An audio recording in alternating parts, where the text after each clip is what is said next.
Assalamualaikum warahmatullahi wabarakatuh. Jadi untuk hari ini kita akan belajar tentang topik nisbah dan kadaran. Kita akan tengok dulu untuk nisbah. Nisbah ni ialah perbandingan di antara dua kuantiti menggunakan unit yang sama. Jadi kalau untuk menyatakan nisbah, kita mesti nyatakan di dalam sebutan terendah. Ini antara perkara penting yang awak perlu ingat. Dan untuk tulis nisbah, ada dua cara. Yang pertama, kita boleh buat A titik 2 bertindih B ataupun A per B. Cara kita nak sebut nisbah, kita akan sebut A kepada B. Contohnya 1 kepada 2. Dan untuk tulis nisbah, tak perlu tulis unit dia. Saya akan tunjukkan contoh pada latihan buku teks muka surat 221. Boleh tengok dekat sini. Soalan yang pertama, gambar menunjukkan sebuah pasu bunga. Nyatakan nisbah A, bilangan bunga ros kepada bilangan bunga tulip. Kalau macam ni, dia tak beri kita apa-apa unit, dia nak bilangan sahaja. Jadi kita mesti nyatakan dia ikut siapa yang datang dulu. Kan macam ni dia nak bilangan bunga ros. Jadi kita tengok dulu bilangan bunga ros. Bunga ros dekat sini ada satu je. Jadi bilangan bunga ros ada satu. Ingat nisbah kena ada titik 2 bertindih ni. Kemudian dia nak bilangan bunga tulip. Bunga tulip kat sini ada 1, 2, 3. Jadi nisbah bilangan bunga ros kepada bilangan bunga tulip ialah 1 kepada 3. Macam tu je sebab dia memang tak ada unit. Jadi kita terus tulis bilangan dia. Untuk 1B. Dia nak nisbah untuk bilangan bunga ros kepada bilangan bunga matahari. Kita tengok tadi. Bilangan bunga ros kita dah tahu 1. Bilangan bunga matahari ada 1, 2. Jadi nisbah bilangan bunga ros kepada bilangan bunga matahari ialah 1 kepada 2. Kalau macam ni tak ada unit, tuliskan saja bilangan dia berapa. Tengok pula contoh yang kedua. Contoh yang kedua, kat sini soalan dia diberi jadual menunjukkan panjang 3 dawai. Dawai R, S dan juga T. Panjang dia diberi 1 mm, 1 cm, 1 meter. Kat sini, kalau awak perasan semua unit yang digunakan ialah berbeza. Ingat, kalau kita nak menyatakan nisbah, kita mesti nyatakan dua kuantiti ni mesti kena dalam unit yang sama. Jadi kalau tak sama macam ni, kita bagi dia sama dulu. Kita tahu 1 kilometer bersamaan dengan 1000 meter. 1 meter bersamaan dengan 100 cm. 1 cm bersamaan dengan 10 mm. Sekarang ni tengok soalan A. Dia nak nyatakan nisbah panjang dawai R kepada panjang dawai S. Kat sini dia bagi R ialah 1 mm. S ialah 1 cm. Jadi kalau nak buat R kepada S ni, kita kena tukar dulu bagi unit dia sama. Kat sini tengok. R 1 mm. S 1 cm. Jadi kalau nak tukarkan dia, kita kena tukarkan unit yang besar ni kepada unit yang kecil. Kalau nak tukarkan yang ni kepada ni, 1 mm nak tukar kepada cm, nanti dia akan jadi perpuluhan. Jadi kita tukarkan 1 cm ni kepada milimeter. Jadi kita akan dapat dekat sini, R nisbah kepada S. Jadi kalau panjang dawai R ni 1 mm, S 1 cm sama dengan 10 mm. Jadi kat sini S ni nisbah dia ialah 10. Jadi nisbah panjang dawai R kepada panjang dawai S ialah 1 nisbah 10. Bukan 1 nisbah 1. Kita kena tukar dia, bagi dia unit yang sama. Tapi unit tak perlu tulis. Hanya nyatakan nombor, titik 2 bertindih dengan nilai dia berapa. Tengok pula soalan yang kedua. Dia nak panjang dawai S kepada panjang dawai T. S kepada T. Sekarang kita tengok S 1 cm, T 1 meter. Macam ni pun kita tahu. Ni 1 meter bersamaan dengan 100 cm. Jadi kalau kita nak tukarkan cm kepada meter, kita akan dapat perpuluhan. Jadi kita ikut yang mana lebih mudah. Ingat, dia mesti kena dalam nombor bulat dan nilai yang terendah. S ni 1 cm. T meter kita tukarkan kepada cm. Jadi 1 meter bersamaan dengan 100 cm. Jadi kat sini 100. Sebab kita dua-dua kita guna unit cm. Jadi nisbah panjang dawai S kepada panjang dawai T ialah 1 kepada 100. Mesti kena guna unit yang sama. Bukan 1 nisbah 1 ataupun 1 nisbah 10. Ikut perkaitan unit dia. Soalan yang ketiga. Dia beri Okay, kat sini ada nilai 1 mm, 100 ml, 1 liter. Okay, dia nak nyatakan nisbah isi padu picagari 1 ml kepada isi padu picagari 100 ml. Okay, kat sini kita nampak mililiter, mililiter. Dua-dua unitnya sama. Jadi kita boleh terus tulis nisbah dia. Okay, picagari 1 ml, 1 nisbah. Okay, isi padu 100 ml, 100. Unit tidak perlu tulis. Jadi nisbahnya ialah 1 kepada 100. Okay, tengok pula yang B.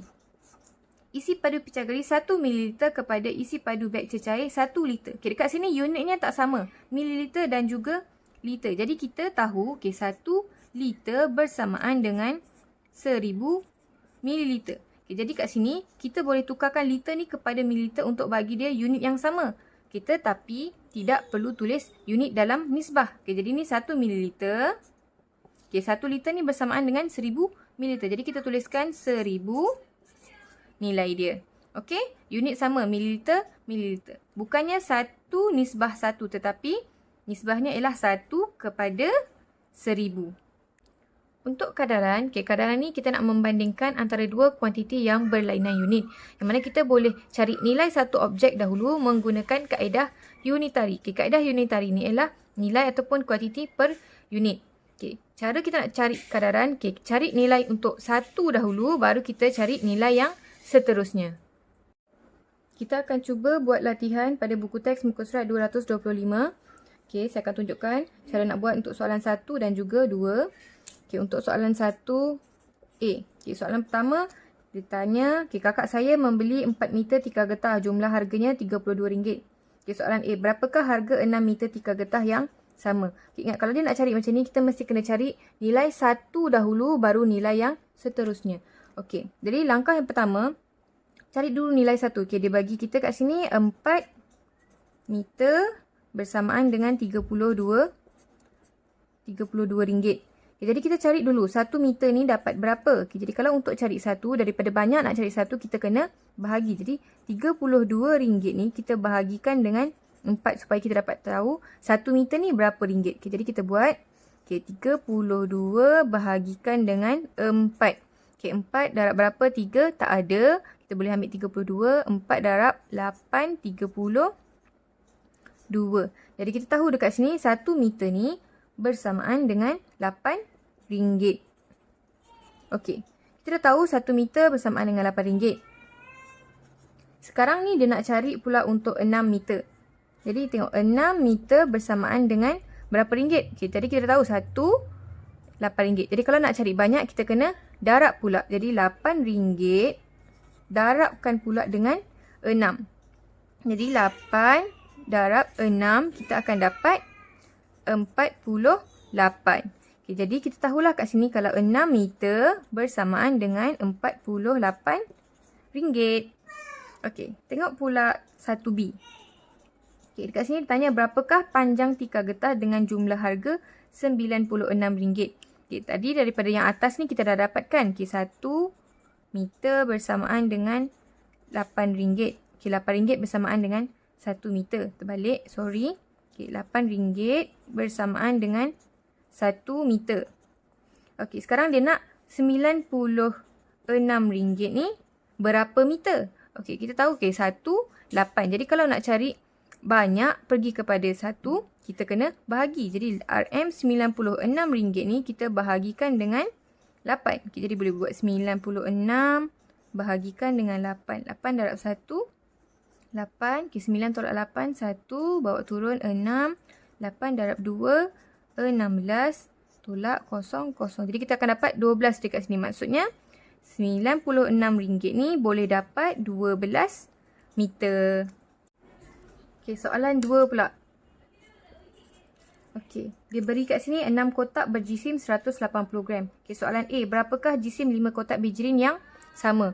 Okay, ingat sama macam ni. Kalau dia nak dalam kuantiti ataupun nilai yang lain. Okay, dekat sini 6, 180. Okay, jadi kita buat dulu. Okay, 6 kotak bersamaan dengan 180 gram. Sekarang ni dia nak 5 kotak. Jadi sebelum kita nak tahu 5 kotak ni berapa, kita kena buat yang pertama. Okay, langkah yang pertama, cari dulu nilai untuk 1 kotak. Okay, jadi cari 1 kotak bersamaan dengan berapa? Okey, jadi kalau nak cari satu kotak daripada banyak, nak cari satu, kita kena bahagi. Jadi 180 gram ni kita bahagikan dengan 6. Okey, 180 bahagi 6. 6 darab kosong. Kosong. Okey, 6 darab berapa? 1 tak ada. Kosong. Okey, 6 darab 18. 6 darab 3, 18. Okey, tolak 8 tolak 8, kosong. 1 tolak 1, kosong. Okey, bawa turun kosong. 6 darab kosong. Kosong. Jadi kita akan dapat kat sini 30. Maksudnya satu kotak bersamaan dengan 30 gram. Sekarang ni dia nak cari untuk 5 kotak. Jadi kalau 5 kotak, okay, daripada 1 nak cari banyak, kita kena darab. Jadi 30 gram ni kita darabkan dengan 5 kotak pula. Okay, jadi 30 darabkan dengan 5. Darabkan dengan 5. Okey, boleh buat bentuk lazim. 0 darab 5. 0. 5 darab 3. 15. Jadi kita akan dapat dekat sini 5 kotak bersamaan dengan 150 gram. Okey, ini jawapan kita. Okey, sekarang untuk B pula. Okey, yang B, dia tanya berapakah bilangan kotak bagi jumlah jisim 300 gram. Okey, ini sama je macam soalan A tadi. Okey, dia nak 300 gram ni bersamaan dengan berapa kotak? Tadi kita tahu, okey, 30 gram bersamaan dengan 1 kotak. Jadi kalau nak cari yang banyak ni berapa, kita kena bagi. Jadi 300 gram bahagikan dengan 30. Jadi kita boleh buat dekat sini 300 bahagi dengan 30. Maksudnya macam sifir 3 tapi belakang dia ada kosong. Jadi 30 darab 1, 30, kosong, kosong. Bawa turun. 30 darab kosong. Kosong. Okey, dia akan dapat 10. Maksudnya 300 gram ni bersamaan dengan 10 kotak. Okey, itu saja untuk hari ini. Saya harap awak boleh buat. Semoga berjaya.